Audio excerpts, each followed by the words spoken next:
Halo semuanya. Assalamualaikum warahmatullahi wabarakatuh. Perkenalkan, nama saya Yolanda Pratiwi dari jurusan Bimbingan dan Konseling Universitas Negeri Malang Angkatan 2018. Pada kesempatan kali ini saya akan mempresentasikan mengenai strategi konseling rasional emotif belief therapy atau REBT dalam setting kelompok pada mata kuliah konseling kognitif. Jadi pada kesempatan kali ini kita akan membahas 3 hal, apa saja. Yang pertama adalah karakteristik kelompok konseling REBT, yang kedua kohesivitas dan dinamika kelompok REBT, yang ketiga implementasi strategi kelompok dalam konseling REBT. Langsung aja pada pembahasan yang pertama, yaitu karakteristik kelompok konseling REBT. Itu ada 3, pembentukan kelompoknya, tujuan konseling kelompoknya, dan bentuk kelompok. Jadi yang pertama, pembentukan kelompok.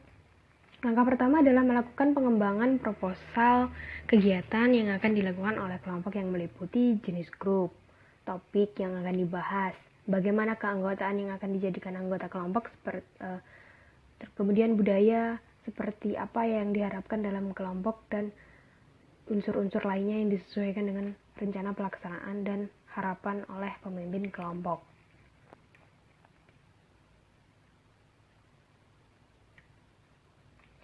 Oke, kemudian yang kedua adalah menarik dan menyaring anggota merupakan kegiatan perencanaan.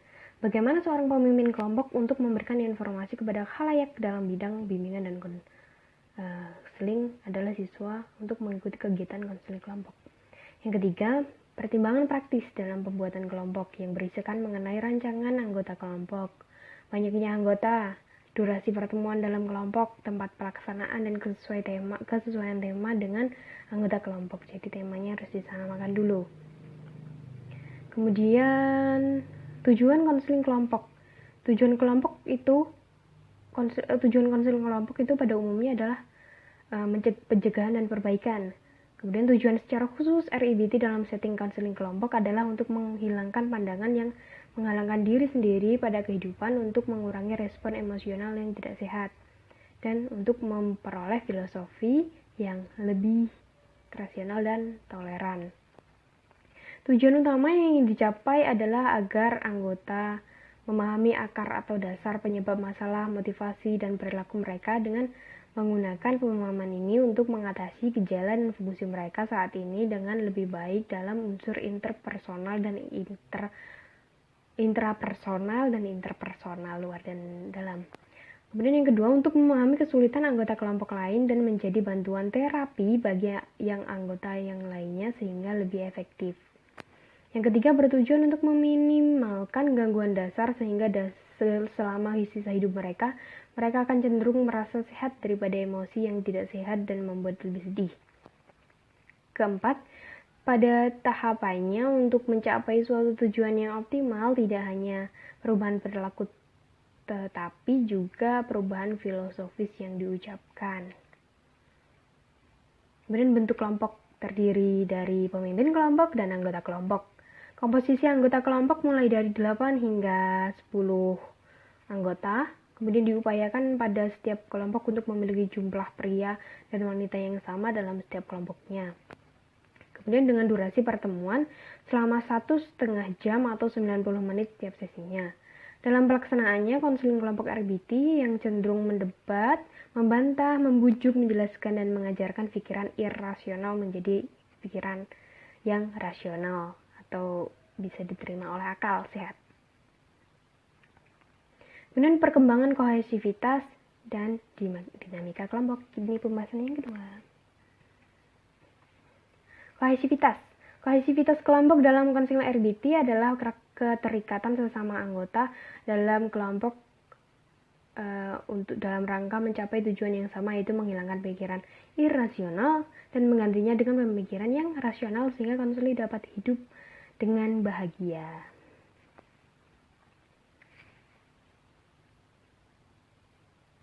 Kemudian dinamika kelompok, naik turunnya ini ya. Dinamika kelompok dalam REBT berarti proses interaksi yang melibatkan konseli agar dapat belajar kecakapan sosial dan berinteraksi dengan orang lain. anggota dan kelompok serta konselor dapat mengamati perilaku anggota lainnya.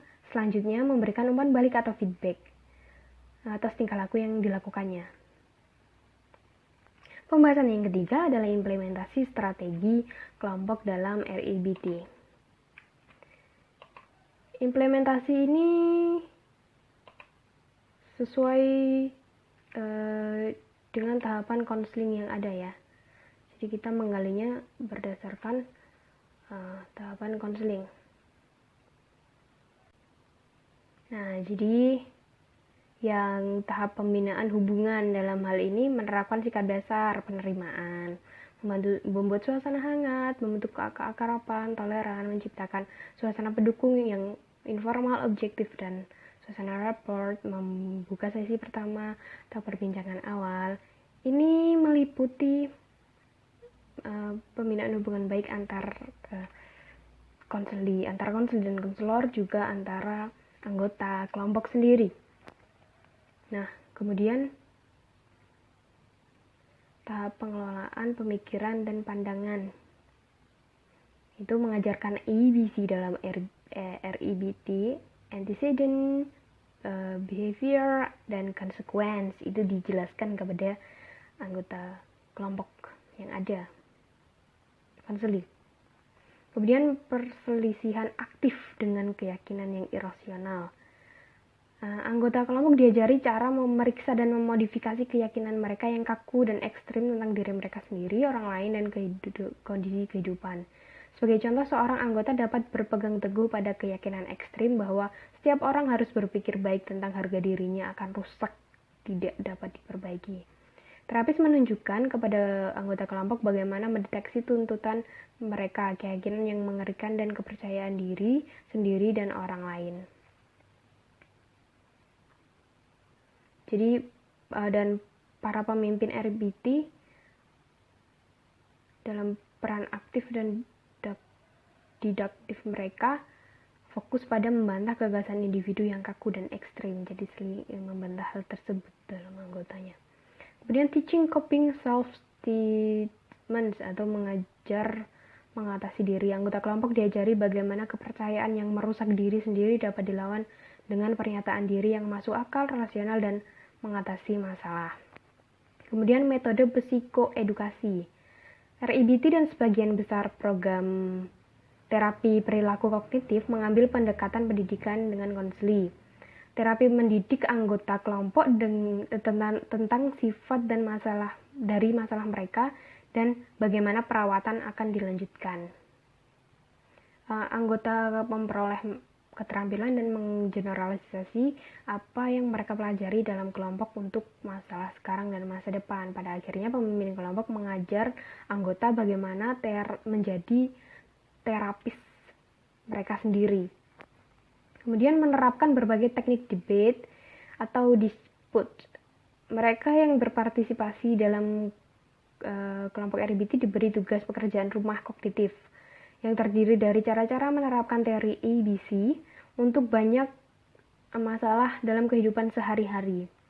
Anggota dapat diberikan formulir bantuan mandiri REBT yang direproduksi dalam manual siswa yang menyertai teks. Jadi melakukan self-report. Ini yang ketiga, tahap pengelolaan emotif dan afektif. 1. Penerimaan tanpa syarat. Anggota kelompok sering membebani diri mereka sendiri dengan ketakutan, ditemukan apa adanya, dan kemudian ditolak. Pemimpin kelompok dapat mencontohkan sikap menerima yang melampaui apa yang telah dilakukan atau dirasakan anggota. Jenis penerimaan tanpa syarat REBT Fluid ini menciptakan suasana kelompok yang memungkinkan anggota merasa diterima secara pribadi meskipun sebagian dari keyakinan dan perilaku mereka kemungkinan akan ditantang. Kemudian yang kedua, citra rasional emotive imagery. Dengan menggunakan teknik pencitraan rasional emotif atau REI, anggota kelompok diminta untuk membayangkan dengan jelas salah satu hal terburuk yang mungkin terjadi pada mereka. Mereka membayangkan diri mereka sendiri dalam situasi tertentu di mana mereka mengalami perasaan yang mengganggu. Sebagai contoh, para pemimpin dapat mendorong anggota kelompok untuk membayangkan dengan jelas bahwa mereka terus gagal dan terus dikritik, dan dengan demikian dapat menghasilkan di dalamnya perasaan tidak mampu yang ekstrim. Kemudian yang selanjutnya, melaksanakan teknik-teknik relaksasi, apa saja seperti menggunakan humor, bercanda. Kemudian role playing atau bermain peran. Lalu latihan menanggulangi malu. Alasan yang mendasar latihan melawan rasa malu adalah bahwa gangguan emosional yang terkait dengan diri sendiri sering ditandai dengan perasaan malu, bersalah, cemas, dan depresi. Kemudian yang tahap keempat adalah pengelolaan tingkah laku. Ini dengan diberikan homework atau homework assessment, menganjurkan konselor untuk berbuat dan memberikan nasihat. Anggota kelompok RIBT didorong untuk berlatih dan bekerja keras di luar sesi terapi sebagai jalan menuju keluhan pribadi. Kemudian mengejak konselor dalam latihan keasertifan. Menguatkan maupun hukuman digunakan untuk membantu anggota kelompok berubah. Menguatkan dapat melibatkan membaca novel, menonton film, pergi ke konser, atau makan makanan favorit. Orang dapat diajari untuk memperkuat diri mereka dengan sesuatu yang mereka sukai, tetapi hanya setelah mereka melakukan tugas pekerjaan rumah tertentu yang telah mereka janjikan untuk dilakukan, tetapi mereka cenderung untuk tidak melakukannya. Salah satu tujuan RIBT adalah untuk mengajarkan individu metode manajemen diri yang lebih baik. Kepatuhan anggota sangat penting untuk keberhasilan teknik ini. Kemudian pelatihan keterampilan. Asumsi bahwa dengan memperoleh keterampilan yang sebelumnya tidak mereka miliki, anggota akan merasa lebih percaya diri tentang diri mereka sendiri dan akan mengalami perubahan signifikan dalam cara mereka berpikir. Nah, kemudian ada implementasi dalam kasus.